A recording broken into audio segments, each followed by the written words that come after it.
Fala aí, galera. Mais um vídeo falando de excreção, agora com a preocupação nas excretas principais de eliminação do organismo. O principal fica meio difícil de classificar, né? Porque gás carbônico também é muito importante, em excesso intoxica. Mas as excretas, pelo menos, que são mais comuns de aparecer em prova. As excretas nitrogenadas, aquela que tem nitrogênio na sua constituição química. As excretas nitrogenadas, elas são eliminadas do nosso organismo pelo sistema urinário. A gente vai falar dele um pouco mais à frente, ou pelo menos em outra videoaula. Mas elas são geradas por processos metabólicos, né? Se você assistiu a aula 1, você viu a produção de amônia, de ureia e de ácido úrico. E é exatamente desses três caras que eu vou falar aqui agora. A amônia, uma excreta que tem um nitrogênio em sua fórmula química, a ureia que tem 2 nitrogênios e o ácido úrico que tem 4. Além da constituição química, que eu não vou nem botar a estrutura aqui para você não se preocupar, nós temos uma outra forma de diferenciar as excretas nitrogenadas. Que forma é essa? Você pode classificar, ou melhor, diferenciar as excretas nitrogenadas em relação à toxidez da molécula. Quão tóxica essa molécula é. E é bem simples, é só você fazer uma separação assim, ó. Estou fazendo uma setinha mostrando de baixo para cima de quem é menos tóxica, para quem tem uma toxidez intermediária e quem é muito tóxica. Então, a amônia é uma molécula de alta toxidez. A ureia também é tóxica, mas é bem menos que a amônia. E o ácido úrico é absurdamente pouco tóxico, ainda mais se for comparado com a ureia e com a amônia. Então, essa linha vermelha representa para a gente o nível tóxico de toxidez das três moléculas. Uma outra forma de a gente diferenciar elas é em relação à solubilidade em água. Quão hidrossolúvel essas moléculas são. E o processo fica bem parecido. O ácido úrico é um composto muito pouco solúvel em água. A ureia é um composto solúvel em água. Mais solúvel em água que o ácido úrico. É solúvel, só que é menos solúvel em água do que a amônia. Então, nós, além de diferenciarmos em relação à quantidade de nitrogênio na fórmula química, toxidez da molécula, também podemos diferenciar em relação à solubilidade em água. Então, são três formas para a gente diferenciá-las aí no meio. Uma coisa que eu queria te lembrar, se você assistiu a aula 1, é que na produção dessas moléculas aqui, a célula tem um custo energético. Então, gasta-se energia na transformação de amônia em ureia e gasta-se energia na transformação de ureias em ácido úrico. Energia para a célula, você sabe, a moeda energética que a célula usa sempre é o bom e velho ATP, o trifosfato de adenosina. Então, nos dois casos, ocorre gasto de ATP para a formação dessas moléculas. Se eu quero formar ureia, eu gasto energia. Se eu quero formar ácido úrico, eu também gasto energia. Galera, essas moléculas são excretadas, mas são excretadas por quem? É onde a gente vai se preocupar agora. Primeira coisa que eu queria que você pensasse aí, por favor. Se uma molécula é altamente solúvel em água, faz você perder muita água ao ser jogada fora ou pouca água? Vou repetir a pergunta. Eu tenho uma comparação aqui entre três compostos nitrogenados, onde o primeiro é absurdamente solúvel em água. O segundo é solúvel em água e o terceiro praticamente não é solúvel em água. Qual das três moléculas que, se você jogar fora do teu corpo, você perde maior quantidade de água junto a ela? A molécula que é mais solúvel, a molécula que é solúvel, mas intermediária em relação às outras duas, ou a molécula que não é solúvel ou é muito pouco solúvel? Quando eu jogar água fora, quem me faz perder mais água? Amônia, ureia ou ácido úrico? Vou te fazer um pensamento aí, vou criar contigo um pensamento para você conseguir resolver esse processo. Olha só que bacana. Imagina que você tem 2 copos de água, 2 copos cheios de água. Cheio não precisa estar transbordando não. 2 copos d'água até metade, tá? 2 copos d'água até metade. O que você tem? Em um dos copos, você vai adicionar nele uma colher daquela de sobremesa, aquela colher média, uma colherzinha de sobremesa é grande? Uma colher de café, por exemplo. Uma colher de café de sal. Então você vai mexer o sal no copo e vai diluir o sal todo. Digamos que a quantidade de sal que você colocou ali foi suficiente para diluir na água e formar uma solução homogênea. No outro copo de água, o outro copo só tinha água, você vai pegar a mesma quantidade que você usou de sal no copo 1 e colocar talco no copo 2. Mais ou menos assim, ó. Deixa eu usar aqui meu quadro para me ajudar a ilustrar a história. Ó, 2 copos de água, basicamente com quantidades iguais. Sei nem se o desenho ficou parecido ou não, que tá ruim fazendo rápido aqui. Então, vamos fingir que nesses copos a quantidade de água nos dois é a mesma. Mesma quantidade de água, mesmo volume. No primeiro copo, nós vamos adicionar sal. No segundo copo, nós vamos adicionar talco. A mesma quantidade. Seguinte, qual dos dois é mais solúvel em água? Sem dúvida, sal. Quando você puser sal aqui e dissolver, e diluir, digamos que esse sal se dissolveu todo no copo d'água. Então, no copo A, formou uma solução homogênea. Já no segundo copo, no copo B, quando você misturou talco, misturou muito forte, o talco inicialmente parecia dissolvido, passou um tempo, o que acontece? O talco acumula em cima. Você fica com uma natinha de talco aqui, ó, na parte superior. Deixa eu só fazer a água aqui ao redor também, para a gente ter uma impressão melhor. Então esse verdinho é o talco. E no copo A o sal sumiu, o sal diluiu. Aí vou te fazer um desafio. Fala assim, ó, usando uma colher, usando apenas uma colher, tira o talco do copo B. O talco está todo em cima. Usando só uma colher, tira o talco do copo B. Você consegue tirar? Consegue. Pode demorar um pouquinho, pode perder um pouco de água, mas consegue. Você vai pegar a colher com cuidado e passar na superfície do copo d'água, tirando o talco. Pegou mais um pouquinho, tirou. Pegou mais um pouquinho, tirou. Com isso você consegue tirar o talco da superfície ali. Porque o talco, por não ser quase solúvel em água, você consegue separar os dois molinho. Agora, usando uma colher, tira o sal desse copo. O sal está diluído, tá? Tira o sal desse copo. Tem como? Tem como. Pega a colher ali, derruba o copo. Se você pegar a colher e derrubar o copo, o sal sai todo. Mas Rangel, a água sai junto. É o preço que se paga quando você excreta uma substância, quando você elimina uma substância muito solúvel em água. Para você tirar a substância do corpo, você perde muita água. Para você tirar uma substância que praticamente é insolúvel em água do corpo, você praticamente não perde água. Por isso, nessas 3 excretas, quando você eliminar para o meio uma delas, aquela que vai fazer você perder mais água junto a ela, sem dúvida, é a amônia. Aquela que vai fazer você perder menos água junto a ela, sem dúvida, é o ácido úrico. Então, se um animal vive num ambiente onde perder água não é um problema, excrete amônia. Agora, se vive em um ambiente seco, onde perder água é um problema, melhor é excretar ácido úrico. Beleza? Sair da frente rapidinho para quem quiser dar um print maneiro aí, tá legal? Eu tirei os copos da imagem para a gente voltar para o processo. Então, ó, a amônia, como é mais solúvel, faz o ser perder mais água. O ácido úrico, como é mais insolúvel, menos solúvel, faz o ser perder menos água. Então, qual tipo de animal tende a excretar amônia? Não tenha dúvida, os animais que são aquáticos. Quem é que excreta amônia, então? Excreta amônia os peixes. Existem peixes que não têm mandíbula. Os peixes que não têm mandíbula são chamados de peixes agnatas. Gnato. Gnato é mandíbula. Agnata sem mandíbula. Lampreias e feiticeiras. São seres aquáticos, excretam amônia. Quem mais? Peixes ósseos. A maioria de vocês, quando estuda peixe ósseo, estuda com o nome Osteíctes. Se você vai fazer vestibular para a UERJ, por exemplo, quando você fizer vestibular para a UERJ, os osteíctes ganham um nome especial. Eles são chamados de teleósteos. Mas esses são aqueles peixes ósseos que você conhece. O salmão, a sardinha, o linguado, aqueles peixes que você costuma ter no aquário. Esses são os peixes formados por esqueleto ósseo. Tá legal? Então, peixes ósseos e agnatas, que são seres aquáticos, excretam a amônia. Quem mais? Larvas de anfíbio.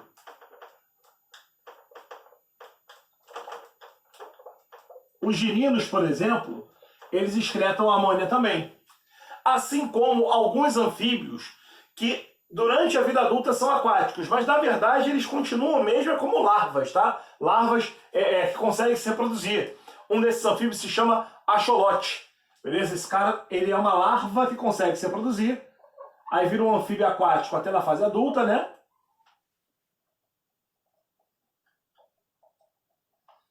Que também excreta a nossa amiga amônia.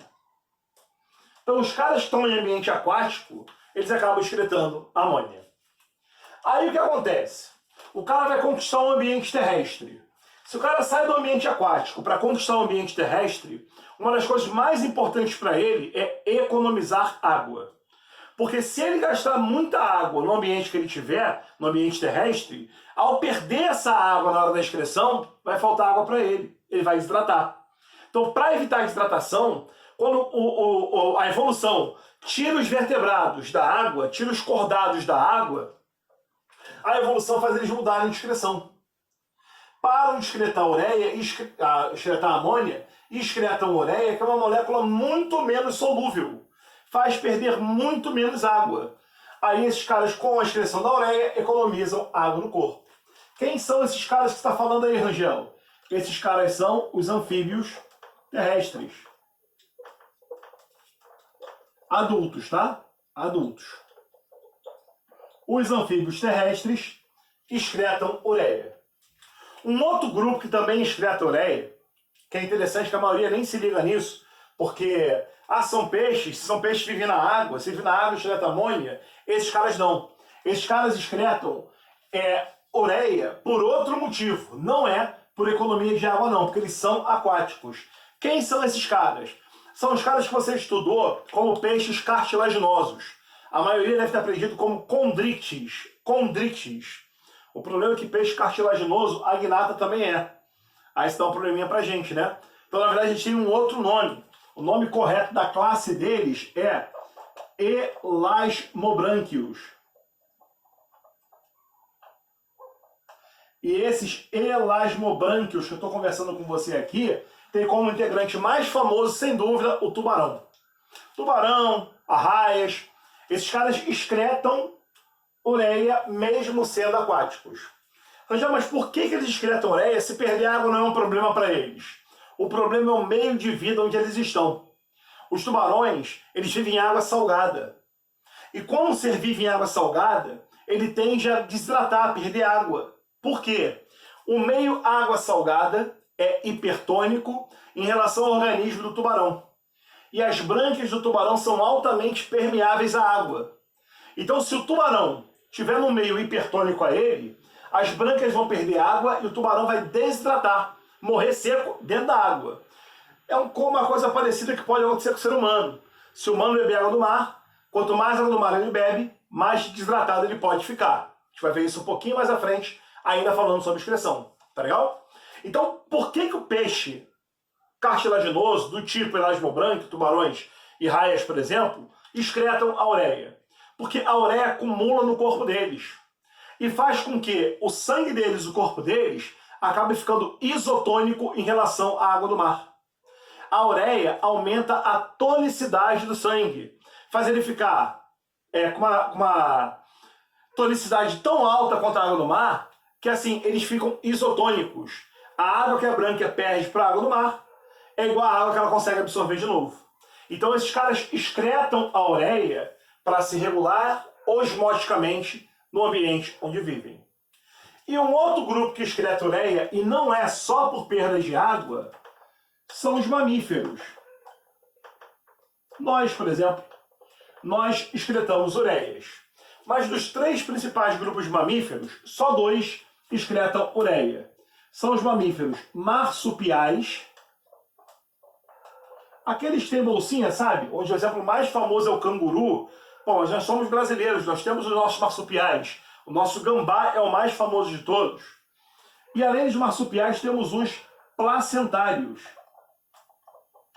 Mamíferos que têm placenta. Nós, por exemplo, né? Os marsupiais e os placentários também excretam ureia. Eu já volto para explicar para você por que esses caras excretam ureia. Beleza? Gente, e a conquista definitiva do ambiente terrestre, vivendo num ambiente absurdamente seco, fez com que a evolução fizesse animais que excretavam ureia passar a excretar ácido úrico. O ácido úrico virou uma nova excreta porque a economia de água era muito relevante. E esses caras precisavam de uma substância que fizesse eles não perderem água e também ser o menos tóxico que elas puderem. Quem são esses caras que passaram a excretar ácido úrico? Esses caras são os répteis, as aves e os mamíferos. Mas, Rangel, você acabou de falar que mamíferos excretam ureia. Eles excretam ácido úrico também? Residualmente sim, em excesso causa doença da gente. Até falei isso no vídeo 1. Só que esses caras aqui têm uma coisa em comum. O mamífero que eu estou falando aqui, ele tem uma coisa muito peculiar e semelhante às aves e aos répteis.